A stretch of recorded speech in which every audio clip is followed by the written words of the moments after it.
Hi, my name is Reverend Ken Kimiywe, the Deputy Bishop of Christ is the Answer Ministries, and I also serve as the Senior Pastor at CITAM Buruburu. And I'm glad that you have been following us on this roadmap towards marriage. And as we said right from the very onset, many people fumble around this time. Many people make grave mistakes, sometimes which they regret for the rest of their lives.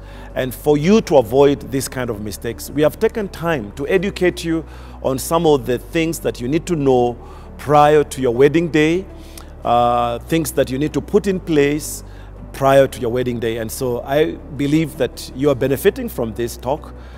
We began by talking about Cloud 9, when the two of you are boyfriending and girlfriending and just having nice time together. And then we went into the deeper stage where now you have zeroed down to one another and you know this is the man, this is the lady. And we said it is that stage of disclosure, getting to know each other a little bit more. Then we went into the deeper waters and we talked about engagement. That is when you bring the ring and put it on her finger and tell her, you know what, now we are headed towards the altar. And we said how you need to start involving certain people along that way. We talked about your parents getting to know. We talked about your friends and probably even your colleagues or other people that matter in your life. This is when you bring them on board. And then fourthly, we talked about preparing yourself for the wedding itself. And we said that one thing that you don't want to lose out as you prepare for your wedding is the premarital counseling, because that is where we are given the tools and the skills that we need as we prepare for marriage. We also said that is the time that you now put down a committee that is going to be helping you preparing for your wedding. And this committee, what I would suggest, make it a role-oriented so that you don't have all kinds of people just sitting there occupying time and space. No. You want to specify probably people who can help you with the transport manager, you know, somebody to help you with the venue coordination, somebody probably to help you with the emceeing, or somebody who can be available to guide you in terms of decor and just making sure that that area is taken care of. And then, of course, the main thing for weddings is usually catering. You need to have somebody, maybe you have already outsourced somebody, but it's always good to have somebody on your inner team that will engage with this person on a regular basis. Now we have reached on the day when the wedding is supposed to happen. What are some of the things that you should put in mind? Of course, there are people who are traveling from up country and from far and near who are going to be coming.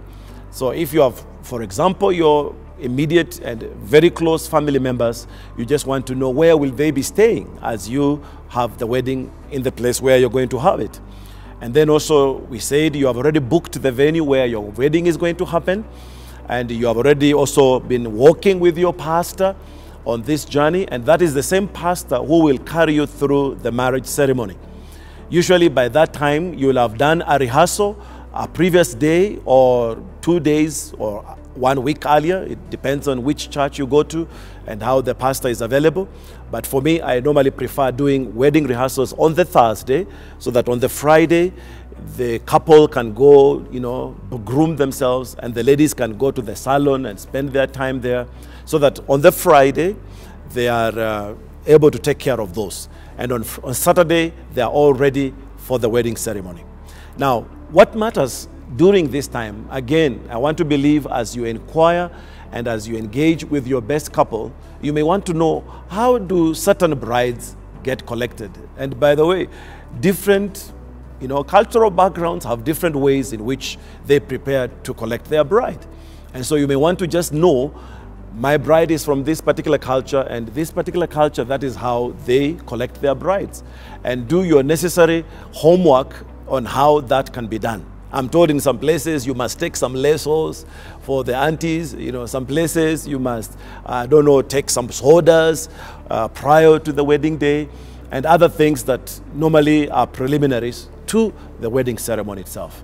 I believe that is the time also you should be able to work with your best couple in finalizing how the wedding itself is going to happen. Whether the wedding rings are in place, you may also just want to call the person who is doing your cake and just to find out whether the cake is ready and it's going to be delivered in good time. And then also your transport manager has got all the vehicles that are needed for the communication of the various people moving from one place to the other. And the wedding ceremony is a time when you too want to relax and enjoy the day and just have fun. That is not the time for you to run around with the logistics. No, no, no, no. That's why you have the backup team of your wedding preparation committee. They are the ones who do the errand works. And then on the other side, you have also the bridegrooms and the groomsmen and also the bridesmaids who are able to support you at the wedding day. Now, during the wedding day, I would suggest that you take time and sleep early, the eve of that night. You know, just rest and be early enough and fresh and ready to face the day. And let the rest of the things happen systematically as has already been arranged on your wedding program. Now, during the wedding program, normally what happens is that the pastor brings you to the altar, and then from the altar, they are able to share a word of devotion, and then after that, they will take you into the liturgical exchange of wedding vows and wedding rings. And then normally they would pray over you. And after that, they will be able to ask you to go and sign the register, where you now sign in your names. You and your best couple are able to sign in that register. After that, you come, and then I want to believe you will have appointed somebody who is your MC. They can now come and make the necessary notices and let people know from here we are going to go there, we are going to take these photos with so and so. All that is what happens during the wedding ceremony. Probably the other thing that you may want to put in mind before coming to the wedding ceremony is, how does the bride come to the altar? Many of us traditionally would rather have dad and mom walk us to the altar. And I think that is a very good thing to do. They feel so honored that they are taking their daughter to the altar. And usually for men, as we normally wait for the brides at the altar, and that is the time you come and receive your bride and bring her to the altar place. Probably the other detail you may just want to know is that different churches do it differently, is the unveiling of the bride. At some point, you'll be asked to unveil the bride and salute the bride. Or if you want to put it another way, kiss your bride.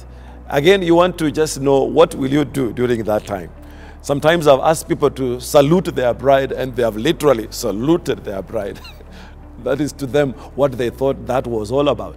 And so you want to make your wedding day a relaxed time, a time of celebration, a time of enjoying yourselves.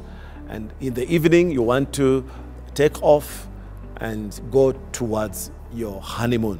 And please make sure you have made arrangements in prior preparation on how you can be transferred from the wedding to the honeymoon.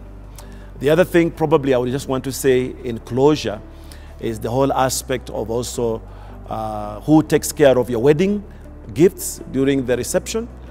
Again, that is something that you may want to have thought through with your committee that is planning for the wedding, so that those wedding gifts are kept for you, and when you come back after the honeymoon, you can be able to receive them. And of course, also, you want to make sure that you've made this wedding as affordable and as manageable as possible. The only disclaimer I want to make here is, please do not take a loan for your wedding. You don't do that. Otherwise, you start your life on the wrong footage. And you don't have to compare and contrast yourself with any other person. This is your wedding. It is your unique time. And so do it within your means. And I believe when we do it within our means, without spending so much unnecessary money that we do not have, we begin a life together that is valued by the vows that we make at the altar. And I want to wish all of you that are preparing for your weddings a glorious time and a blessed time during your wedding ceremony. Congratulations, even when you come off to the other side. You're welcome to join us on the different platforms, ask questions, make any comments, and we are on WhatsApp, we are on Twitter, we are on YouTube, we are on Instagram, and these are all different platforms that you can engage with us. And I believe this information has gone a long way in preparing you for your marriage. God bless you, and it's good to have you with us.